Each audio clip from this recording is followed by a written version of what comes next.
মদিনার আকাশে তখনও হালকা অন্ধকার। মসজিদে নববীর মিনার থেকে ভেসে আসছে ফজরের সুমধুর আজান। চারিদিকে এক পবিত্র প্রশান্তি। আজ যে ঈদ উল ফিতরের সকাল। হজরত আনাস রাদিয়াল্লাহু তাআলা আনহু মনে মনে ভাবলেন, দেখে আসি আমাদের প্রিয় নবী সাল্লাল্লাহু আলাইহি ওয়াসাল্লাম আজ কি করছেন। তিনি ধীরে ধীরে নবীজির ঘরের দিকে এগিয়ে গেলেন। দরজাটি তখন অল্প খোলা। ভেতরে তাকিয়ে দেখলেন রাসূলুল্লাহ সাল্লাল্লাহু আলাইহি ওয়াসাল্লাম ওযু গোসল শেষ করে অত্যন্ত পরিপাটি মসজিদে যাওয়ার জন্য প্রস্তুতি নিচ্ছেন। হযরত আনাস রাদিয়াল্লাহু তাআলা আনহু হাসি মুখে বললেন, ইয়া রাসূলুল্লাহ, আজ তো ঈদের দিন, আপনি কি কাপড় পরবেন? রাসূলুল্লাহ সাল্লাল্লাহু আলাইহি ওয়াসাল্লাম মৃদু হাসলেন। তার কণ্ঠে ছিল গভীর মমতা। তিনি বললেন, আনাস, আমরা আজ সবচেয়ে ভালো জামা পরব। আল্লাহ ভালোবাসেন যখন তার বান্দারা তার দেওয়া নেয়ামত প্রকাশ করে। তারপর তিনি আলমারি খুলে তার পরিষ্কার সাদা কাপড় বের করলেন। কাপড়গুলো খুব দামি না হলেও ছিল অত্যন্ত পরিচ্ছন্ন ও পরিপাটি। তিনি সুন্দরভাবে সেগুলো পরলেন এবং মাথায় পাগড়ি বাঁধলেন। এরপর আনাস রাদিয়াল্লাহু তাআলা আনহু দেখলেন নবীজি একটি বোতল সুগন্ধি আতর হাতে নিলেন এবং শরীরে লাগালেন। তারপর তিনি খেজুর খেতে বসলেন। আনাস রাদিয়াল্লাহু তাআলা আনহু লক্ষ্য করলেন তিনি 3টি খেজুর খেলেন। আনাস রাদিয়াল্লাহু তাআলা আনহু কৌতূহল নিয়ে জিজ্ঞাসা করলেন, ইয়া রাসূলুল্লাহ, আপনি 3টি খেজুর খেলেন কেন? নবীজি মৃদু হেসে বললেন, হ্যাঁ আনাস, ঈদ উল ফিতরের দিনে ঈদগাহে যাওয়ার আগে কিছু খাওয়া সুন্নাত, আর আমি বিজোড় সংখ্যা পছন্দ করি। এরপর রাসূলুল্লাহ সাল্লাল্লাহু আলাইহি ওয়াসাল্লাম তার প্রিয় সাহাবীদের নিয়ে ঈদগাহের দিকে রওনা হলেন। অন্যদিকে ঈদের সেই ভোরে কিছু ছেলে মেয়ে আনন্দে খেলতে খেলতে এসে দাঁড়ালো হযরত হাসান রাদিয়াল্লাহু তাআলা আনহু ও হুসাইন রাদিয়াল্লাহু আনহু এর বাড়ির সামনে। তারা বিস্ময়ের সঙ্গে লক্ষ্য করল হাসান ও হুসাইনের পরনে এখনো সেই পুরনো জামা। তারা কোমল কণ্ঠে বলল, আরে হাসান, হুসাইন, আজ তো ঈদ, দেখো আমরা সবাই নতুন জামা কাপড় পরে এসেছি, আর তোমরা তো এখনো সেই পুরনো জামা পরে আছো। তোমাদের কি নতুন জামা দেওয়া হয়নি? তোমাদের মা কি তোমাদের জন্য নতুন জামা আনেননি? এই কথাগুলো শুনে মুহূর্তের মধ্যেই হাসান ও হুসাইনের চোখ ভিজে উঠল। তাদের ছোট্ট হৃদয়ে কষ্টের ঢেউ বয়ে গেল। কিন্তু তারা কিছু না বলে দ্রুত ঘরের ভেতরে ছুটে গেল। ছুটতে ছুটতে মায়ের ঘরে গিয়ে ডাকতে লাগলো, আম্মা, আম্মা, সবাই বাইরে দাঁড়িয়ে আছে। আমাদের বন্ধুরা সবাই নতুন ঈদের জামা পরে ঈদের নামাজে যাচ্ছে, আমরাও যাব। আম্মা, আমাদের নতুন জামা কোথায়? এখনই আমাদের জামা দাও, আমরা নতুন জামা পরি, ঈদের নামাজে যাব। হযরত ফাতেমা রাদিয়াল্লাহু আনহা 2 ছেলের এমন আকুল অনুরোধ শুনে স্তব্ধ হয়ে গেলেন। তার প্রাণের টুকরো 2 দুলাল তার দিকে আশায় ভরা চোখে তাকিয়ে আছে। তিনি জানতেন তাদের জন্য কোনো নতুন জামা নেই। ঘরে যা ছিল সবই তো শেষ। দুনিয়ার রোজগার যা ছিল তাও হযরত আলী রাদিয়াল্লাহু আনহু আগেই গরিব দুঃখীদের মাঝে বিলিয়ে দিয়েছেন। অতঃপর তিনি নিজেকে সামলে নিয়ে কোমল কণ্ঠে বললেন, আমার সোনামণিরা, তোমরা তো এখনো গোসল করনি। আগে তোমরা দুজনে ভালো করে গোসল করে এসো। তোমাদের নতুন জামা তো দর্জির দোকানে রয়েছে, সে তৈরির কাজ শেষ করলেই আমি তোমাদেরকে পরিয়ে দেব। তারপর তোমাদেরকে সুগন্ধি মেখে দিব, তারপর তোমরা নামাজে যাবে। এখন যাও, আগে গোসল করে এসো। মায়ের মুখের কথায় হাসান ও হুসাইন রাদিয়াল্লাহু আনহুমা উচ্ছ্বসিত হয়ে গেল। ছুটে চলে গেল গোসল করতে। তাদের নিষ্পাপ মন বুঝল না মায়ের কষ্ট। হযরত ফাতেমা রাদিয়াল্লাহু আনহা আর নিজেকে ধরে রাখতে পারলেন না। দরজার আড়ালেই বসে পড়লেন। সেজদায় পড়ে কেঁদে কেঁদে আল্লাহর কাছে ফরিয়াদ জানাতে লাগলেন। চোখের জলে তার জায়নামাজ ভিজে যাচ্ছিল। তিনি বলছেন, হে আমার রব, তুমি ছাড়া আমার আর কেউ নেই। তুমি আমার দুলালদের জন্য ব্যবস্থা করো। আমি যে কথা দিয়েছি সেটা পূরণ না হলে আমি সন্তানদের কাছে কি বলবো? হে আল্লাহ, আমার মুখে যেন মিথ্যার ছাপ না পড়ে, তাদের কোমল হৃদয় যেন কষ্ট না পায়। হে আমার প্রতিপালক, তোমার দয়া ছাড়া আমার কোনো উপায় নেই। ফাতেমা রাদিয়াল্লাহু তাআলা আনহা তখনও সেজদায় কাঁদছেন, তার চোখ বন্ধ। তিনি আল্লাহর কাছে এতটাই নিবেদিত হয়ে গিয়েছিলেন যে আশপাশের সবকিছু ভুলে গিয়েছিলেন। ঠিক তখনই হঠাৎ তিনি শুনতে পেলেন ছোট ছোট পায়ের শব্দ। তিনি মাথা তুলে দেখলেন দরজা দিয়ে ঢুকছে প্রাণের টুকরো 2 ছেলে, হাসান ও হোসাইন। তাদের দুজনের মুখে আনন্দের অদ্ভুত হাসি। হাতে তারা ধরে আছে ঝকঝকে সুন্দর নতুন জামা কাপড়। ফাতেমা রাদিয়াল্লাহু তাআলা আনহা বিস্ময়ে তাকিয়ে থাকলেন। কিছুক্ষণের জন্য তিনি বুঝতেই পারলেন না কি ঘটছে। তারপর তিনি তাদের কাছে এগিয়ে গেলেন। মমতাময়ী মাতৃস্নেহে জড়িয়ে ধরে কোমল কণ্ঠে জিজ্ঞেস করলেন, সোনামণিরা, বলো তো এই জামাকাপড় তোমাদের হাতে কোথা থেকে এলো? দুই ভাই হাসতে হাসতে মায়ের মুখের দিকে তাকিয়ে বলল, মা, আমরা যখন গোসল শেষ করে ঘর থেকে বের হচ্ছিলাম তখন হঠাৎ করে একজন মানুষ আমাদের সামনে এসে দাঁড়ালেন। তিনি বললেন, হাসান, হুসাইন, একটু দাঁড়াও। আমরা দাঁড়িয়ে গেলাম। তিনি বললেন, আমি দর্জির দোকান থেকে এসেছি, তোমাদের নতুন জামা কাপড় তৈরি হয়ে গেছে, এই নাও তোমাদের জামা কাপড়। তিনি আমাদের হাতে এগুলো দিয়ে দিলেন। তারপর আর আমরা কিছু না ভেবে দৌড়ে তোমার কাছে চলে এলাম আম্মা। কিছুক্ষণ পর হযরত আলী রাদিয়াল্লাহু আনহু ঘরে ফিরে এলেন এবং দরজায় কড়া নাড়লেন। ফাতেমা রাদিয়াল্লাহু তাআলা আনহা দরজা খুলে দিলেন। হযরত আলী রাদিয়াল্লাহু আনহু ঘরে প্রবেশ করে দেখলেন তার দুই ছেলে হাসান ও হুসাইন ঝকঝকে নতুন জামাকাপড় পরে ঈদের নামাজের প্রস্তুতি নিচ্ছে। তিনি অবাক হয়ে তাদের দিকে তাকালেন, বিস্ময়ে বললেন, হাসান, হুসাইন, এত সুন্দর জামাকাপড় কোথা থেকে পেলে তোমরা? এই জামা তো আমি কিনিনি, এসব জামা কি তোমাদের মা কিনে দিয়েছে? এরপর তিনি ফাতেমা রাদিয়াল্লাহু তাআলা আনহার দিকে তাকালেন প্রশ্নবোধক চোখে, বললেন, ফাতেমা, তুমি কিভাবে এসবের ব্যবস্থা করলে? আমাদের ঘরে তো কিছুই নেই, জামা কাপড় কেনার মতো অর্থও ছিল না। তখন ফাতেমা রাদিয়াল্লাহু তাআলা আনহা মাথা নিচু করে সব কিছু খুলে বললেন। তিনি জানালেন কিভাবে সন্তানেরা জামা কাপড় চাইল, কিভাবে তিনি মিথ্যা সান্ত্বনা দিলেন, কিভাবে তিনি জায়নামাজে বসে আল্লাহর দরবারে কেঁদে কেঁদে দোয়া করলেন এবং কিভাবে হাসান ও হোসাইন ফিরে এসে এই জামা কাপড়ের কথা জানালো। সব শুনে হযরত আলী রাদিয়াল্লাহু আনহুর চোখ ছলছল করে উঠল। তিনি বললেন, ফাতেমা, বুঝতে পারছো না, এ কোনো সাধারণ ঘটনা নয়, যথাসম্ভব এটি আল্লাহর কুদরত। নিশ্চয়ই সেই লোকটি ছিল আল্লাহর পক্ষ থেকে পাঠানো কোনো ফেরেশতা। তিনি তোমার দোয়া কবুল করেছেন, আকাশ থেকে বেহেশতের জামা এনে দিয়েছেন তোমার দুলালদের জন্য। এরপর হযরত আলী রাদিয়াল্লাহু আনহু হাসান ও হোসাইনকে নিয়ে ঈদের নামাজ আদায়ের জন্য ঈদগাহের দিকে যেতে লাগলেন। অন্যদিকে নবীজি ঈদগাহে পৌঁছে ঈদের নামাজ পড়ালেন। নামাজ পড়ানোর পর দাঁড়ালেন। রাসূলুল্লাহ সাল্লাল্লাহু আলাইহি ওয়াসাল্লাম বললেন, হে মদিনার মানুষ, তোমরা তাকওয়া অবলম্বন করো, আল্লাহকে ভয় করো। আজকের দিনটা শুধু আনন্দের নয়, দায়িত্বেরও।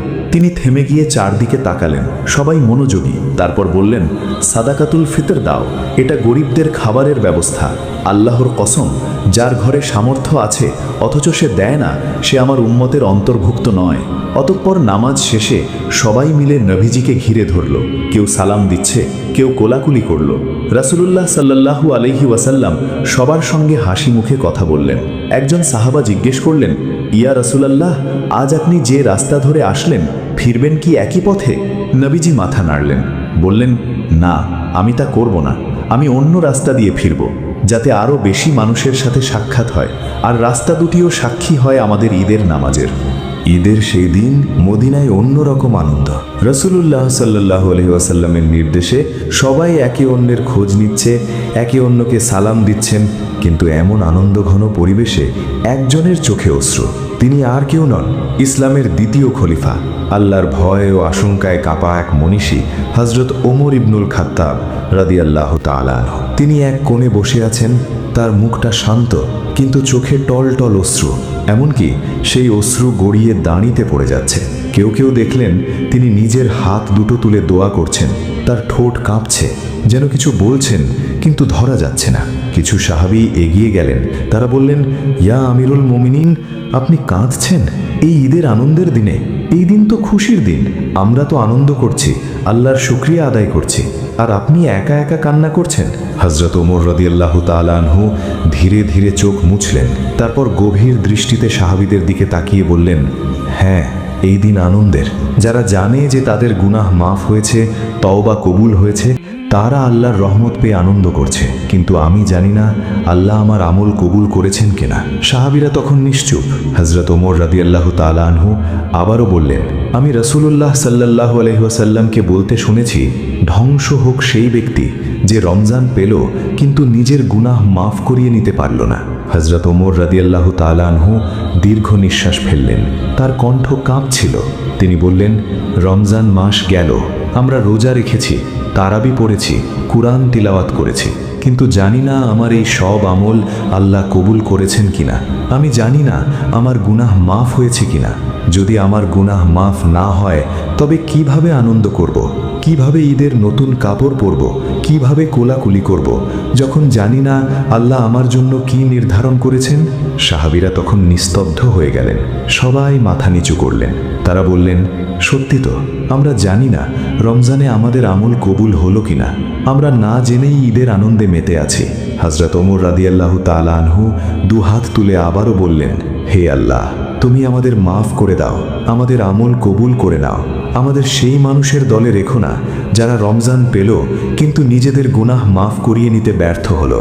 অন্যদিকে রাসূলুল্লাহ সাল্লাল্লাহু আলাইহি ওয়াসাল্লাম ঈদের নামাজ শেষ করে সাহাবীদের নিয়ে ঘরের দিকে ফিরছেন। ফেরার পথে তিনি সাহাবীদেরকে বললেন, যাও দেখে এসো কারোর ঘর কি ফাঁকা। ঈদের দিনে কোনো ঘরে যেন খাবার না থাকে, এটা আমি চাই না। নবীজির এ কথা শুনে সকল সাহাবীরা বেরিয়ে পড়লেন মদিনার সকল বাসিন্দাদের খোঁজ খবর নিতে। তারা দরজায় দরজায় গিয়ে জিজ্ঞেস করতে লাগলেন, তোমাদের ঘরে খাদ্য আছে তো? কোনো কিছুর প্রয়োজন আছে কি? যাদের ঘরে খাদ্যের সামান্য সংকট দেখা দিল, সঙ্গে সঙ্গে তারা নিজের ঘর থেকে নিয়ে এলো রুটি, খেজুর, মধু, পানি। কারোর ঘরে খেজুরের ঝুড়ি ভর্তি করে রেখে এলো, কেউ বা নিজের জবাই করা পশুর গোস্ত বিলিয়ে দিল। এভাবেই বাড়ি বাড়ি খাদ্য পৌঁছে দেওয়া হলো। এরপর রাসূল সাল্লাল্লাহু আলাইহি ওয়াসাল্লাম তার আদরের কন্যা ফাতেমা রাদিয়াল্লাহু তাআলা আনহার বাড়ির দিকে যেতে লাগলেন। এখানে পৌঁছে রাসূল সাল্লাল্লাহু আলাইহি ওয়াসাল্লাম দরজায় এসে সালাম দিলেন, আসসালামু আলাইকুম ইয়া আহলাল বাইত। বাড়ির ভেতর থেকে হাসি মাখা কণ্ঠে ভেসে এলো, ওয়া আলাইকুম আসসালাম ইয়া রাসূলুল্লাহ। হযরত ফাতেমা রাদিয়াল্লাহু তাআলা আনহা দরজার কাছে এসে দাঁড়ালেন। তার চোখে খুশি। তিনি বললেন, আব্বাজান, আপনি এসে গেছেন, আমরা আপনার জন্য খাবার তৈরি করেছি। তিনি রাসূলুল্লাহ সাল্লাল্লাহু আলাইহি ওয়াসাল্লামকে ঘরে নিয়ে গেলেন। ঘরের মাঝখানে মাটির পাত্রে খেজুর, রুটি আর এক হাঁড়ি গোস্ত রান্না করা আছে। রাসূলুল্লাহ সাল্লাল্লাহু আলাইহি ওয়াসাল্লাম তাকিয়ে মিষ্টি হাসলেন। তারপর তিনি খাবারের দিকে তাকিয়ে বললেন, ফাতেমা, খুব সুন্দর করেছো, কিন্তু একটু দেখো তো আমাদের আশেপাশের ঘরগুলোতে খাবার আছে তো? ফাতেমা রাদিয়াল্লাহু তাআলা আনহা অবাক হয়ে বললেন, আমি জানি না, কিন্তু এক্ষুনি খোঁজ নিয়ে হাসান হোসাইনকে পাঠিয়ে দিচ্ছি। রাসূলুল্লাহ সাল্লাল্লাহু আলাইহি ওয়াসাল্লাম মৃদু গলায় বললেন, ফাতেমা, এটা ঈদের দিন, যেদিন কেউ অভুক্ত থাকতে পারে না। ফাতেমা রাদিয়াল্লাহু তাআলা আনহা খোঁজ নিতে হাসান হোসাইনকে পাঠিয়ে দিলেন। হাসান হোসাইনও তখনই দৌড় দিলেন, আশেপাশের ঘরগুলোতে গেলেন। কিছুক্ষণ পর তারা ফিরে এসে বললেন, নানাজান, ওই 3টে ঘর খালি আছে, কিছুই নেই তাদের জন্য। তখন রাসূলুল্লাহ সাল্লাল্লাহু আলাইহি ওয়াসাল্লাম বললেন, তবে দেরি করো না, এই খাবারটা আগে তাদের কাছে পাঠিয়ে দাও, এরপর আমরা খাবো।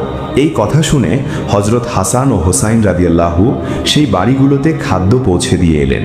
তারপর একসাথে বসে আনন্দের সাথে সকলে খাদ্য উপভোগ করলেন।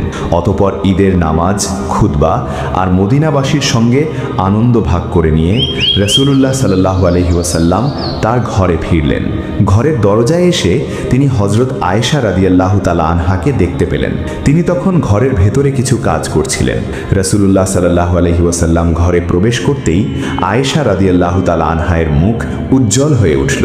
নবীজি মুচকি হাসলেন এবং বললেন, আয়েশা, তুমি কি জানো আজকের দিনটা কেমন দিন? হযরত আয়েশা রাদিয়াল্লাহু তাআলা আনহা বললেন, ইয়া রাসূলুল্লাহ, আজ তো ঈদের দিন, খুশির দিন। রাসূলুল্লাহ সাল্লাল্লাহু আলাইহি ওয়াসাল্লাম হাসি মুখে বললেন, তবে এসো আজ তোমাকেও খুশি করি, তোমাকে কিছু দেখাই। হযরত আয়েশা রাদিয়াল্লাহু তাআলা আনহার চোখ বড় হয়ে গেল। তিনি বললেন, কি দেখাবেন আমাকে ইয়া রাসূলুল্লাহ? হযরত মুহাম্মদ সাল্লাল্লাহু আলাইহি ওয়াসাল্লাম আয়েশা রাদিয়াল্লাহু তাআলা আনহার হাতটি নরমভাবে ধরলেন এবং বললেন, চলো মসজিদে নববীর দিকে যাই, সেখানে কিছু আনন্দের দৃশ্য তোমাকে দেখাবো। এরপর দুজনে মসজিদের খোলা প্রাঙ্গণে এসে পৌঁছালেন। সেখানে আবিসিনিয়ার সাহাবীরা ঢাল, তলোয়ার আর লাঠি হাতে যুদ্ধ প্রশিক্ষণের কসরত করছিলেন। তারা লাফিয়ে লাফিয়ে একে অপরের উপর আক্রমণ চালাচ্ছিল, আবার দ্রুত সরে যাচ্ছিল, মাটি থেকে ধুলো উঠছিল। এটি ছিল তাদের ঈদের আনন্দ উদযাপনের অংশ। রাসূলুল্লাহ সাল্লাল্লাহু আলাইহি ওয়াসাল্লাম সেখানে দাঁড়িয়ে গেলেন এবং ইশারায় হযরত আয়েশা রাদিয়াল্লাহু তাআলা আনহাকে কাছে ডাকলেন। তিনি বললেন, আয়েশা, তুমি কি দেখতে চাও? হযরত আয়েশা রাদিয়াল্লাহু তাআলা আনহা লাজুকভাবে হাসলেন এবং বললেন, হ্যাঁ হ্যাঁ ইয়া রাসূলুল্লাহ। এরপর রাসূলুল্লাহ সাল্লাল্লাহু আলাইহি ওয়াসাল্লাম এমনভাবে দাঁড়ালেন যাতে আয়েশা রাদিয়াল্লাহু তাআলা আনহা নিরাপদে দাঁড়িয়ে দেখতে পারেন। হযরত আয়েশা রাদিয়াল্লাহু তাআলা আনহা নবীজির পিছনে দাঁড়িয়ে তার কাঁধের ওপর মাথা রাখলেন। তাদের গাল পাশাপাশি লেগে গেল। নবীজি তার রুহানি উপস্থিতি দিয়ে আয়েশা রাদিয়াল্লাহু তাআলা আনহাকে নিরাপদ এবং সম্মানিত বোধ করালেন। কেউ যেন তাকে দেখতে না পায় সেজন্য তিনিই নিজে আড়াল হয়ে দাঁড়ালেন। কিছুক্ষণ পর নবীজি বললেন, আয়েশা, তোমার দেখা হয়ে গেছে? হযরত আয়েশা রাদিয়াল্লাহু তাআলা আনহা একটু হেসে বললেন, না ইয়া রাসূলুল্লাহ। পরে হযরত আয়েশা রাদিয়াল্লাহু তাআলা আনহা এই ঘটনার স্মরণ করে বলতেন, আসলে আমার দেখার খুব একটা ইচ্ছে ছিল না। আমি দেখতে চেয়েছিলাম নবীজি আমার জন্য কতক্ষণ দাঁড়িয়ে থাকেন। আমি বুঝতে চেয়েছিলাম তার কাছে আমার মূল্য কত। আর নবীজি তিনি ধৈর্য ধরে সেই আনন্দঘন দৃশ্য আয়েশা রাদিয়াল্লাহু তাআলা আনহাকে দেখালেন, যতক্ষণ না আয়েশা নিজেই বললেন, ইয়া রাসূলুল্লাহ, এবার চলুন। তখন রাসূলুল্লাহ সাল্লাল্লাহু আলাইহি ওয়াসাল্লাম কোমল হাসি হেসে বললেন, আচ্ছা আয়েশা, চলো তবে বাড়ি ফিরে যাই। এরপর দুজনে ধীরে ধীরে বাড়ির পথে ফিরলেন। পথের মধ্যে নবীজি বললেন, আল্লাহ আমাদের এই দিন উপহার দিয়েছেন। যারা এই দিনকে সুন্দরভাবে কাটায় আল্লাহ তাদের উপর রহমতের দরজা খুলে দেন। অতপর রাসূলুল্লাহ সাল্লাল্লাহু আলাইহি ওয়াসাল্লাম বাড়ি ফিরে যাচ্ছিলেন। হঠাৎ তার কানে এলো এক শিশুর কান্নার আওয়াজ। তিনি ধীরে ধীরে এগিয়ে গেলেন সেই কান্নার উৎসের দিকে। রাস্তার পাশে ছোট্ট একটি ছেলে, তার গায়ে ধুলো মাখা পুরনো কাপড়। রাসূলুল্লাহ সাল্লাল্লাহু আলাইহি ওয়াসাল্লাম তার পাশে বসে পড়লেন। শিশুটি প্রথমে তার দিকে তাকালো না। রাসূলুল্লাহ সাল্লাল্লাহু আলাইহি ওয়াসাল্লাম তার হাত বাড়িয়ে শিশুর কাঁধে রাখলেন এবং কোমল কণ্ঠে বললেন, বৎস, তুমি কেন কাঁদছো এই আনন্দের দিনে? শিশুটি চমকে তার দিকে তাকালো এবং ধীরে ধীরে বলল, সবাই ঈদের নতুন কাপড় পরে আনন্দ করছে।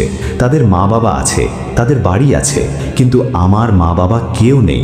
আমার বাবা যুদ্ধের ময়দানে শহীদ হয়েছেন, আমার মাও অনেকদিন আগে মারা গেছেন। এখন আমাকে দেখার কেউ নেই। এ কথা শুনে নবীজির হৃদয় ব্যথিত হয়ে উঠল। রাসূলুল্লাহ সাল্লাল্লাহু আলাইহি ওয়াসাল্লাম শিশুটির মাথায় স্নেহের হাত বুলিয়ে দিলেন। তারপর কোমল কণ্ঠে বললেন, বৎস, তুমি কি খুশি হতে চাও? শিশুটি অবাক হয়ে নবীজির মুখের দিকে তাকালো। তারপর ধীরে ধীরে বলল, আপনি কে? রাসূলুল্লাহ সাল্লাল্লাহু আলাইহি ওয়াসাল্লাম মৃদু হাসলেন এবং বললেন, আমি মুহাম্মদ, আল্লাহর রাসূল। এসো, আমার সঙ্গে চলো। আজ থেকে আমি তোমার পিতা, আয়েশা তোমার মাতা, ফাতেমা তোমার বোন, আর হাসান ও হুসাইন হবে তোমার খেলার সাথী। এই কথা শুনে শিশুটির চেহারা আনন্দে ঝলমল করে উঠল। তার চোখের পানি শুকিয়ে গেল। সে ধীরে ধীরে নবীজির হাত ধরল। রাসূলুল্লাহ সাল্লাল্লাহু আলাইহি ওয়াসাল্লাম তাকে কোলে তুলে নিলেন এবং নিজের হাতে তাকে বাড়িতে নিয়ে গেলেন। আয়েশা রাদিয়াল্লাহু তাআলা আনহা তখন ঈদের খাবার প্রস্তুত করছিলেন। নবীজি বললেন, তাকে আজ ঈদের খাবার দাও, তাকে সাজিয়ে দাও। হযরত আয়েশা রাদিয়াল্লাহু তাআলা আনহা হাসি মুখে শিশুটিকে নিয়ে গেলেন। তাকে গোসল করালেন, নতুন জামা পরালেন, মাথায় সুন্দর করে পাগড়ি বেঁধে দিলেন। তারপর তাকে হাসান ও হুসাইনের সঙ্গে খেলতে পাঠালেন। তারা সবাই মিলে খেলতে লাগলো, দৌড়াতে লাগলো। সেই দিন মদিনার রাস্তায় একটি কান্না থেমেছিল আর জন্ম নিয়েছিল একটি নতুন পরিবার। নবীজি আমাদের শিখিয়ে দিলেন, ঈদ শুধু নিজের আনন্দের জন্য নয়, বরং অন্যের দুঃখ দূর করার দিন। এই ছিল আজকের ভিডিওটি যদি আপনাদের ভালো লেগে থাকে তাহলে অবশ্যই লাইক ও কমেন্ট করবেন এবং এমন আরও ভিডিও পেতে আমাদের চ্যানেলটি সাবস্ক্রাইব করবেন। আল্লাহ তাআলা যেন আমাদের সবার রোজা কবুল করেন এবং আমরা সবাই যেন ঈদের দিনটি সুন্দরভাবে উদযাপন করতে পারি। ভালো থাকবেন এই দোয়াই করি। আসসালামু আলাইকুম।